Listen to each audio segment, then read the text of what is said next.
Hi everyone, I'm back to read the back of the book, Looking Back in 1853, Recovering from Disaster. And this is from Cecile's Gift, Book 6. Many communities in Cecile's time faced disasters such as epidemics, fires, floods, hurricanes, and tornadoes, just as towns and cities do today. But 150 years ago, there were no government programs or national organizations like the Red Cross to help when disaster struck. Instead, people depended mostly on their own neighbors and community for help. Often, religious congregations or local business people led efforts to help by collecting money for food, medical services, or building supplies.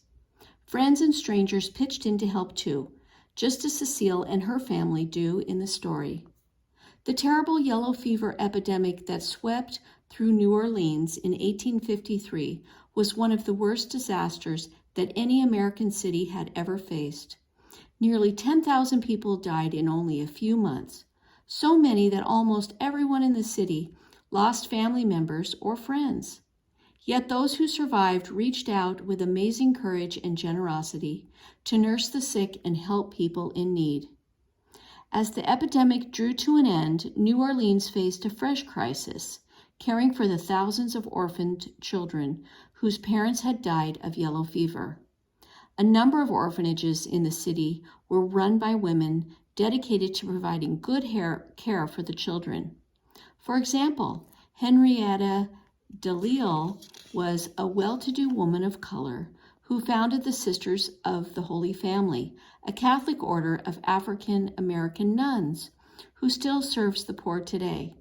Much like the fictional Sister Louise in the story, she established an orphanage for girls of color. An Irish immigrant named Margaret Hawrey was another woman who dedicated her life to helping New Orleans poor. Orphaned as a child herself, she lost her only daughter to yellow fever. She established 4 orphanages, including one that opened after the yellow fever epidemic of 1853.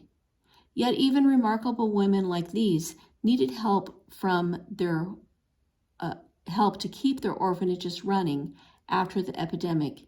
By the fall of 1853, every orphanage in New Orleans was bursting at the seams and desperately needed food, clothing, fuel, and other supplies to care for the huge number of newly orphaned children.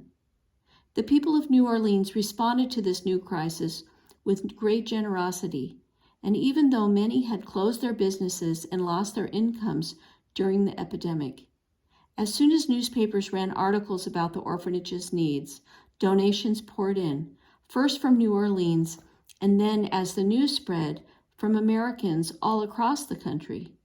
To raise more money for the orphanages, volunteers organized benefits, much like the ones in Cecile's story.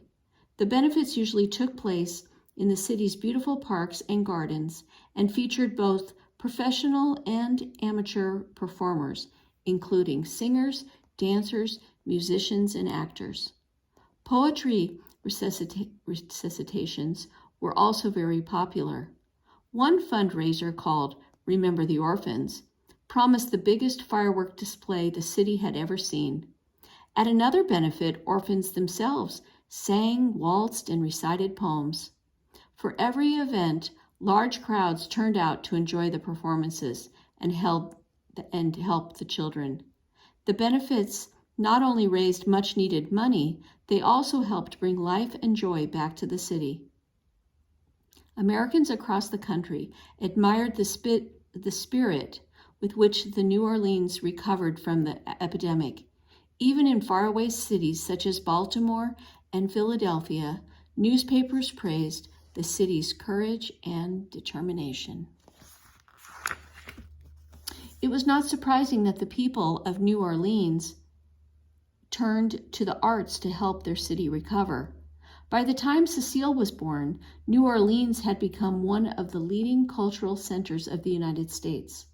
Girls like Cecile and Marie Grace regularly went to the city's luxurious theaters to attend operas, ballets, concerts, and plays in both English and French.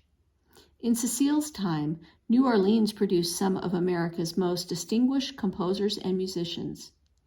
In a city filled with people of different backgrounds and ethnic heritages, a great variety of artistic traditions flourished. African and Caribbean music pulsed from city squares. Black spirituals and the work chants of enslaved people sounded on the docks. At dances and balls, both black and white orchestras played popular European dance music, such as polkas and waltzes. And by the late 1800s, brass bands filled the streets with lively music for parades, steamboat arrivals, and funerals. Inspired by the rich mix of traditions around them, New Orleans musicians began borrowing and blending elements from all of them to create new styles of music. By the early 20th century, New Orleans had given rise to jazz.